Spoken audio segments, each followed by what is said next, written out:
శివుడు నీలకంఠుడిగా ఎందుకు పిలువబడతాడు? సముద్ర మథనంలో నిజంగా ఏమైంది అనే దాని గురించి ఈరోజు తెలుసుకుందాం.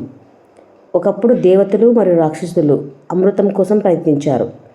అమృతం తాగితే అమరత్వం వస్తుంది మరియు మరణం ఉండదు అని అందరికీ తెలిసిన విషయమే. కానీ అమృతం సాధారణంగా దొరకదు. అందుకే వారు క్షీరసాగర మథనం చేయాలని నిర్ణయించుకున్నారు. మందార పర్వతాన్ని మదనదండగా మరియు వాసుకి నాగుని తాడుగా ఉపయోగించి సముద్రాన్ని మదించారు. సముద్ర మథనం మొదలైనప్పుడు ముందుగా అమృతం రాలేదు. మొదట భయంకరమైనటువంటి హలాహలం అనే విషం బయటకు వచ్చింది. అది ఎంత విషపూరితమైనది కావడంతో 3 లోకాలు నాశనమయ్యే ప్రమాదం వచ్చింది.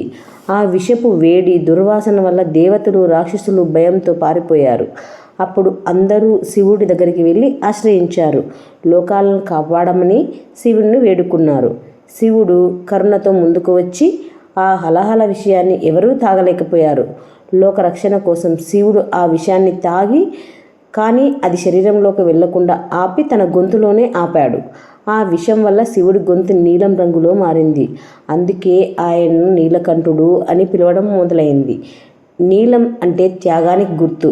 తన బాధను పట్టించుకోకుండా లోకమంతటినీ కాపాడిన మహాత్ముడు శివుడు.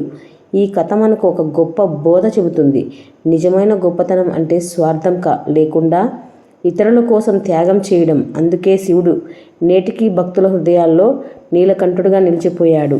ఈ వీడియో మీకు నచ్చినట్లయితే లైక్ చేసి, షేర్ చేసి, సబ్స్క్రైబ్ చేయండి. Thank you for watching.